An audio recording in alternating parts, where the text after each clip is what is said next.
Question అధ్యక్ష. Honourable minister. అధ్యక్ష, ఏ ప్రశ్నకు 8వ తారీఖు 9వ నెల 2022 తేదీ నుండి ఈ పథకం అమల్లో ఉంది? బి ప్రశ్నకు అవునండి, సి ప్రశ్నకు అవునండి. Honourable member. అధ్యక్ష ధన్యవాదాలు అధ్యక్ష. తెలంగాణ రాష్ట్రం ఏర్పడ్డ తర్వాత ఇక్కడ ఉన్నటువంటి పేదవారందరినీ కూడా ఆదుకోవాలనేటటువంటి ఉద్దేశంతో దాదాపు 11 రకాల పెన్షన్లు మనం ఇచ్చుకోవడం జరుగుతుంది అధ్యక్ష. అందులో ఓల్డ్ ఏజ్ పెన్షను 16,44,000 మందికి, విడో పెన్షన్ ఒక 15,85,000 మందికి, సింగిల్ ఉమెన్ పెన్షన్ అధ్యక్ష 1,43,000 మందికి, బీడీ వర్కర్లకు 4,25,000 మందికి, అట్లానే వికలాంగులకు 5,16,000 మందికి అధ్యక్ష, నేతన్నలకు 38,000 మందికి, గీతన్నలకు 67,000 మందికి, హెచ్ఐవి, ఫైలేరియా, డయాలసిస్ పేషెంట్స్కు, అట్లానే ఆర్టిస్టులకు కూడా ఒక 2,000 మందికి పెన్షన్లు ఇచ్చుకోవడం జరుగుతుంది అధ్యక్ష. ఇవన్నీ కూడా కేసీఆర్ గారు ఒక విజనరీ దృక్పథంతో ప్రారంభించినటువంటి పథకాలు.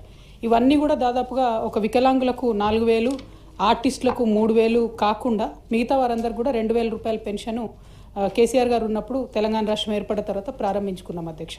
మొదలు 75,000 రూపాయలు పర్ మంత్ ఉన్నటువంటి పెన్షన్ను కాంగ్రెస్ ప్రభుత్వం వచ్చాక 200 నెలకిస్తే కేసీఆర్ గారు 2,000 ఇవ్వడం ప్రారంభించారు అధ్యక్ష. మరి ఇప్పుడు వచ్చినటువంటి ప్రభుత్వం పెన్షన్ల విషయంలో ప్రత్యేకించి 57 సంవత్సరాలు దాటినటువంటి వారికి మేనిఫెస్టోలో ఒక అంశం పెట్టారు అధ్యక్ష. 57 సంవత్సరాలు దాటినటువంటి ప్రతి ఒక్కరికి, అంటే ఇంట్లో ఇద్దరు ఉన్నా సరే ప్రతి ఒక్కరికి, ఇంట్లో ప్రభుత్వ ఉద్యోగం ఉన్నా సరే, కొడుకో బిడ్డకో ప్రభుత్వ ఉద్యోగం ఉన్నా సరే 4,000 రూపాయలు ఇస్తామని మేనిఫెస్టోలో పెట్టారు అధ్యక్ష. కానీ నేను అడిగినటువంటి ప్రశ్నకు మాత్రం జవాబుగా పాత అమౌంట్నే, అంటే కేసీఆర్ గారు ఏదైతే 2022లో ప్రారంభించారో అదే ఇస్తున్నాము, పెంచేటటువంటి ఆస్కారం లేదు అని కూడా వారు చెప్పడం జరిగింది అధ్యక్ష. మరి మేనిఫెస్టోని అమలు చేస్తారా చేయరా?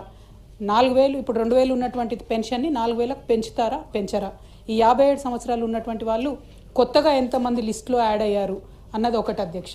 ఇంకొకటి మీరు సప్లిమెంటరీ ఇస్తే మళ్ళీ ఇంకొక క్వశ్చన్ సపరేట్గా అడుగుతాను అధ్యక్ష. క్వశ్చన్ వచ్చేసి 57 ఏళ్ళ పైబడిన వ్యక్తులకు వృద్ధాప్య పెన్షన్ పథకం ఎప్పటిలోగా అమలు చేస్తారు అని అంటే ఆల్రెడీ అమల్లో ఉంది, అది కంటిన్యూ చేస్తున్నామని చెప్పినాం అధ్యక్ష. అందుకోసం నియమ నిబంధనలు రూపొందించారంటే అవి యాజ్ ఇట్ ఈజ్గా ఉన్నాయి, కంటిన్యూ చేస్తున్నాం. ఇంకా కొన్ని కొత్త వాటి కోసం చేస్తున్నాం అధ్యక్ష. ఇందులో అయితే మేము డైవర్ట్ చేయలే, వాళ్ళు అదనంగా ఎప్పుడు పెంచుతారు అనే క్వశ్చన్ ఇలా రాలే కాబట్టి మేము దానికే మరి పరిమితమై ఆన్సర్ ఇవ్వడం జరిగింది అధ్యక్ష.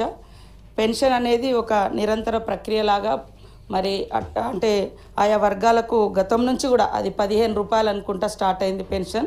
అప్పటి నుంచి మరి మొదలై ఈరోజు 2,016 రూపాయల వరకు పెరిగిన ధరలు, జీవన ప్రమాణాలు ఇవన్నింటిని దృష్టిలో పెట్టుకొని పెంచుకుంటూ వస్తున్నారు అధ్యక్ష. అదేవిధంగా మా మేనిఫెస్టోలో పెట్టిన విధంగా కూడా మేము తప్పకుండా పెంచుతాం. గతంలో కూడా వాళ్ళు 2018లో వాళ్ళ ఎన్నికల మేనిఫెస్టో పేజీ నెంబర్ 12లో వాళ్ళు ఏం చెప్పారంటే 65 ఏళ్ళ నుంచి 57 ఏళ్ళకు తగ్గించి ఇస్తామని ఇచ్చారు. కానీ ఇచ్చింది ఎప్పుడంటే 3.5 ఏళ్ళ తర్వాత 22 నుంచి వాళ్ళు ఈ మేనిఫెస్టోను అమలు చేసారు అధ్యక్ష. మాకు కూడా కొంచెం టైం ఉంది.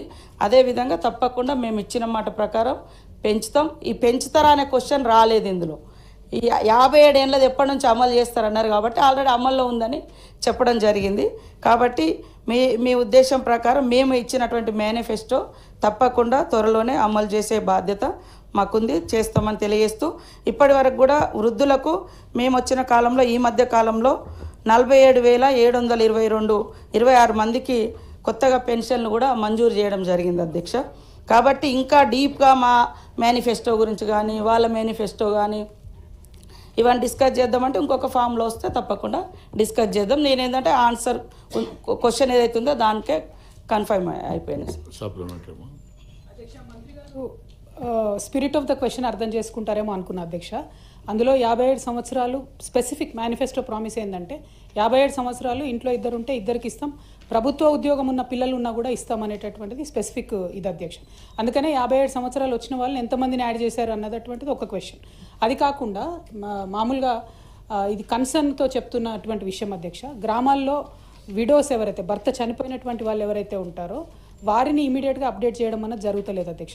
పాతకాలంలో ఎవరైతే పెన్షన్ భర్తకు వస్తుందో ఆ భర్త చనిపోతే భార్యకి ఇమీడియట్గా అప్డేట్ అవుతుంది, కానీ ఇప్పుడు కొత్తగా భర్తలు చనిపోయినటువంటి వాళ్ళు ఈ 15 నెలల కాలంలో ఎవరిది కూడా అప్డేట్ చేయలేదు అధ్యక్ష. అది బాగా కన్సర్న్తో ఎక్కడ పోయినా లేడీస్ వచ్చి అడుగుతున్నటువంటి విషయం. దాన్ని ఒక్కసారి కైండ్లీ మంత్రివర్యులు ఆలోచించాలని కోరుతా ఉన్నాను అధ్యక్ష. ఇంకొక విషయం ఏంటంటే వికలాంగులు చాలా బాధలు పడుతూ ఉన్నారు. దయచేసి వారి పెన్షన్ మీరు ఏదైతే 6,000 చేస్తామన్నారో తప్పకుండా దాన్ని పెంచవలసిందిగా కోరుతా ఉన్నాం అధ్యక్ష. ఇప్పుడు మంత్రివర్యులు చెప్పినటువంటి 45,000 కొత్తగా యాడ్ అయింది. ఇంట్లో ఇద్దరిని యాడ్ చేశారా, లేకపోతే ఈ 57,000 ఏజ్ దాటిన వారిని ఎవరిని యాడ్ చేశారన్నది క్లారిటీ ఇస్తే సరిపోతుంది అధ్యక్ష. గౌరవ మంత్రి గారు. ఓల్డ్ ఏజ్ ఉన్నటువంటి వాళ్ళు కొద్దిగా దీనమైనటువంటి పరిస్థితిలో కొన్ని అప్లికేషన్స్ వచ్చినప్పుడు విచక్షణగా తీసుకొని మా సిఓ గారు ఎక్కడికెక్కడ వచ్చినటువంటి ప్రజావాణిలో వచ్చినటువంటి ఆ జిల్లా కలెక్టర్స్ నుంచి వచ్చినటువంటి ఓల్డ్ ఏజ్ వాళ్ళకే తర్వాత అంటే కొంతమంది విడోస్ అంటే వృద్ధులలో వితంతులు వాళ్ళది ఎక్కువ యాడ్ చేయడం జరిగింది అధ్యక్ష. పోర్టల్ అనేది వెబ్సైట్ చాలా రోజుల నుంచి గతంలో పెండింగ్ ఉండే సార్, అంటే క్లోజ్ చేసి ఉండే. ఖచ్చితంగా మేము మాట ఇచ్చిన ప్రకారం వికలాంగులది కానీ విడోస్ది కానీ అన్ని రకాల పెన్షన్స్ తప్పకుండా పెంచడానికి మా ప్రభుత్వం సిద్ధంగా ఉంది అధ్యక్ష. Now question number 4351.